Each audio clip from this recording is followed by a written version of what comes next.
जैसा अपन ई चालान की बात करेंगे तो ई चालान की वजह से बाइक से लेके बड़े जो ट्रक है, डंपर है, टैंकर है, जो रोड पे चलने वाले कमर्शियल व्हीकल है या प्राइवेट है, उन सबको तकलीफ है। क्योंकि क्या होता है, इसमें गलती है कि नहीं, पीछे से फोटो खींचा जाता है और चालान भेजा जाता है, लेकिन एक्चुअल में वो ड्राइवर ने या जो भी मालिक है वो प्राइवेट कार का, उन्होंने सही में गलती किया है क्या? खाली इनका टारगेट पूरा करने के लिए खाली फोटो खींचो और भेजो, इससे बहुत सारे लोग परेशान हैं। और अपन देखा जाए तो गए 2 साल जो कोविड का टाइम था, इसमें सब जो कमर्शियल व्हीकल है उनका ऑलरेडी बिजनेस 50% लोग तो बिजनेस से चले गए, 50% लोगों का बिजनेस खत्म हो चुका है। बैंक का हफ्ता भरना है, बाकी जो खर्चे बढ़े, डीजल के रेट बढ़ गए, स्पेयर पार्ट के रेट बढ़ गए, टायर के रेट बढ़ गए, तो ये उनको सब हैंडल करना मुश्किल काम हो गया।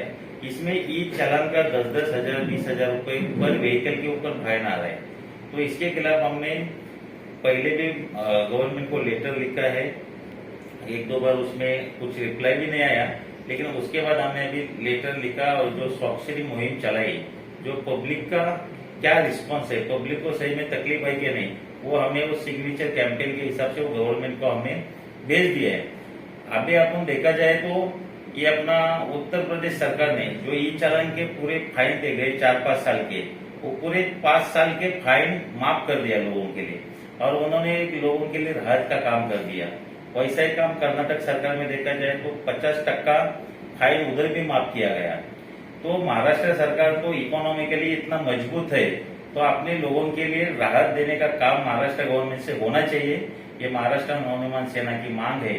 तो इसके ऊपर हमने अभी आगे क्या होता है, नहीं तो एक बड़ा आंदोलन महाराष्ट्र में करना पड़ेगा। तो हम लोग राज साहब ठाकरे के नेतृत्व, राज साहब जी के नेतृत्व में करेंगे। इसका सरकार ने थोड़ा गंभीर से लेना चाहिए इसको। आज सब कमर्शियल व्हीकल और प्राइवेट कार हो गया, बस हो गया, तुम्हारा बाइक वाला आज घर चलाने के लिए मुश्किल है उनको, तो ये सब उनको फाइन वगैरह भरना आज मुसीबत का काम बन गया है। तो दूसरा सवाल मैं ये करूंगा कि आपने अभी हाल फिलहाल अभी कल ही की बात है, आपने वाशिक टोल नाका के ऊपर में मनसे का दड़का दिया था, तो उसको लेकर के क्या ऐसी बात सामने आ गई, उसके बारे में क्या कहना चाहेंगे? देखो ये आंदोलन किस विषय पे कर रहे हो? अभी देखा जाए तो अभी महाराष्ट्र का कोई रोड बचा नहीं जिधर टोल नहीं है। हम सरकार से ये बात पे सहमत है कि अच्छे रोड दे रहे हैं, लेकिन अच्छा सुविधा दे रहे हैं, तो अच्छी बात है।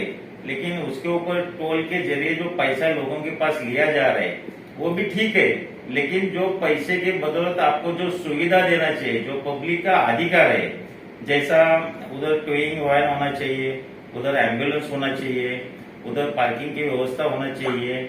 उसके बाद जो फास्टैग, जो अभी कोई स्कैम नहीं हो रहा है, उसके लिए आधा घंटा जैसा हमारे नेता अमित साहब जैसे आदमी को रुकना पड़ रहा है टोल पे, तो टोल कौन सी दिशा से जा रहा है और तुम्हारा व्यवस्थापन इसके लिए क्या कर रहा है, ये भी सोचने की बात है।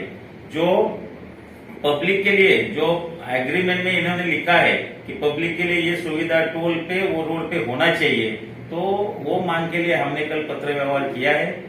अगर वो सुविधा हमको 15 दिन में नहीं मिलेगी तो महाराष्ट्र नवनिर्माण सेना कौन से तरीके से आंदोलन करती है, ये टोल प्रशासन को अच्छी तरह से मालूम है।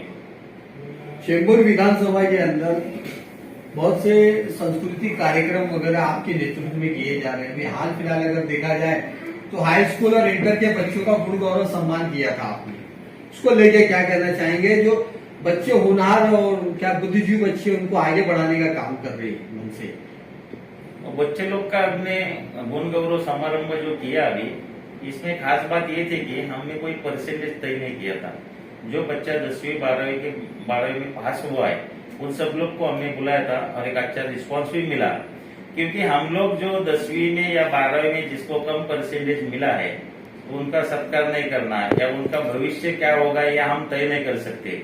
अभी सचिन तेंदुलकर जैसे 12वीं फेल होने के बाद भी देश के लिए इतना पूरा होली में उनका नाम बना है, तो हम लोग किसी के अभी के परसेंटेज से उनका फ्यूचर नहीं बता सकते। इसके लिए हमने कोई मार्क का उसमें कंडीशन रखा नहीं था, और सब लोग जितने आए उनका हमने सम्मान किया, उनको एक फ्यूचर के लिए हमने शुभेच्छा दिया।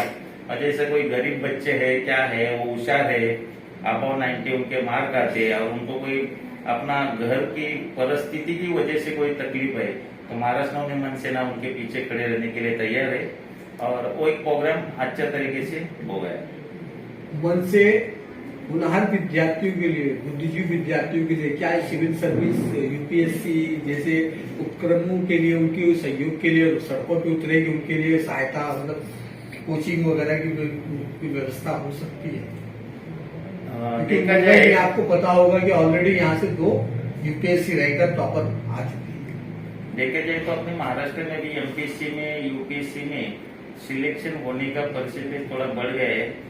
लड़के उसमें भी अभी पहुंच रहे। पहला नॉर्थ साइड साउथ साइड के लड़के ज्यादा इसमें रहते थे, क्वालिफाई होते थे, लेकिन आज अपना महाराष्ट्र के भी बच्चे लोग चालू हो गए।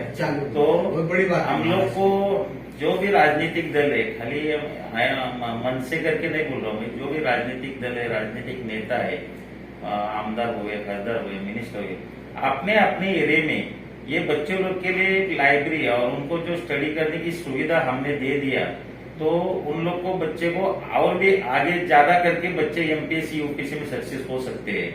तो हमारा पहला हम लोग ने शुरुआत करना चाहिए कि हमारे एरिया में एक बच्चे के लिए वो यूपीएससी या एमपीएससी स्टडी का एक क्लाइमेट बनना चाहिए और उसके हिसाब से अभी जो गरीब बच्चे हैं उनको जो बुक बिक का प्राइस परवड़ता नहीं है तो वो लोग खरीद नहीं सकते, तो उन लोग को अपने स्टडी का क्लाइमेट बना के देंगे तो लोगों को उस बच्चे लोग को इसमें थोड़ा प्रोत्साहित कर सकते हैं हम लोग और इसका नतीजा आने वाले 1-2 साल 4 साल में आपको देखने को मिलेगा। सर, अगर हम बात करें राज्य की एकनाथ शिंदे सरकार को तो ऐसा देखने मिल रहा है कि कहा पहले राज साहब ठाकरे की और शिंदे साहब की कहा मतलब एक बहुत अच्छा मतलब मधुर से वो चल रहा था, लेकिन आज कैसा क्या किस नजरिए से आप देखते? देखो, मैं चेंबूर का विभागाध्यक्ष हूँ और मेरा पास ट्रांसपोर्ट सेक्शन का सेक्रेटरी है। मैं मेरे काम में बिजी हूँ और मैं मेरा अपना काम देखता हूँ। अभी ये जो बात है ये ऊपर लेवल की बात है, हमारे नेता लोग उसके ऊपर बात कर सकते हैं। मेरे को जो काम दिया गया है वो काम मैं कर रहा हूँ। अब वो सवाल बड़े लोग के लिए बड़े नेता लोग को पूछ सकते हैं। अच्छा, मैं दूसरा सवाल करना चाहूंगा कि आने वाले मुंबई महापालिका चुनाव में, लोकसभा के चुनाव, विधानसभा के चुनाव होने वाले 2024, तो आज जो मन से जो बदले हुए रूप में आज मतदाताओं के सामने आ रहे हैं, तो आज आप किस तरह से देख रहे हो, किस तरह से महाराष्ट्र की जनता मुंबई कर मनसे को अपनाएंगे, हाथों हाथ लेंगे, क्या कहना चाहेंगे इस बारे में आप? देखो, अभी महाराष्ट्र की जनता हुई या मुंबई की जनता हुई, तो जनता ने किसको वोट दिया था और किसका सरकार बना, ये जनता को खुद को पता नहीं अपने साथ क्या हुआ है। क्या किसी को कांग्रेस नहीं चाहिए था करके बीजेपी को वोट किया था, किसी को एनसीपी नहीं चाहिए था उसके लिए शिवसेना को वोट किया था, लेकिन आज क्या हुआ, सब पार्टी सत्ता में एक साथ बैठी हुई है। तो इधर लोगों का जो वोट दिया था किसको, वो विचारधारा बची किधर इधर। तो आज की तारीख में अगर महाराष्ट्र के लिए कोई काम कर रहा है, महाराष्ट्र के लोगों के प्रश्न पे कोई काम कर रहे, तो वो है राज साहब ठाकरे जी।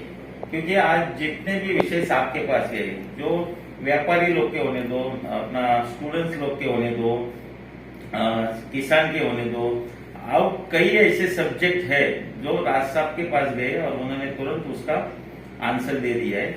और अपन देखा जाए तो लास्ट में 2 साल में कोविड का टाइम था, उसके बाद कोकण और पश्चिम महाराष्ट्र में फ्लड आया था, तो उस टाइम खाली महाराष्ट्र नवनिर्माण सेना के महाराष्ट्र सैनिक ही लोगों के लिए काम कर रहे थे। ये जो 50-60 साल वाली पार्टी कोई लोगों के लिए रोड पे उतर के काम नहीं किया, आपने देखा रहेगा। तो आज की तारीख में जो पॉलिटिकल सिचुएशन जैसा आज देख रहे हैं अपन, उसमें खाली राज साहब ठाकरे और महाराष्ट्र नवनिर्माण सेना यही एक लोगों के पास पर्याय है जो कि महाराष्ट्र के हित की, महाराष्ट्र की बात कर सकते हैं। आपको देखा जाए तो 10 साल पहले माननीय राज साहब ने ये महाराष्ट्र कैसा रहेगा, आगे वाला फ्यूचर महाराष्ट्र का क्या है, इसका ब्लूप्रिंट दिया था। तो ब्लूप्रिंट के हिसाब से अगर अपन चलेंगे, जैसा नासिक में काम किया, महाराष्ट्र नवनिर्माण सेना की सत्ता थी 5 साल, तो आपने नासिक में देखो उस हिसाब से जो काम किया पूरे महाराष्ट्र में हो सकता है। लेकिन लोगों ने अभी ये सब राजनीति देखा है, सब पार्टी को वोट देके भी देखा है। एक बार मेरी रिक्वेस्ट है कि माननीय राज साहब ठाकरे जी को एक चांस दीजिए कि ये जो राजनीति चल रही है ये जो अगर चेंज करना है तो उसमें अच्छे लोगों को, जो सिटीजन है अपने पूरे, जो वोटिंग के लिए इन्वॉल्व नहीं होते या राजनीति गंदा बोल के साइड में अब साइडलाइन हो जाते हैं, उनको इन्वॉल्व होना पड़ेगा। अगर राजनीति अगर अपने को चेंज करना है तो वो राजनीति में अपने को इन्वॉल्व होंगे तो राजनीति चेंज हो सकती है।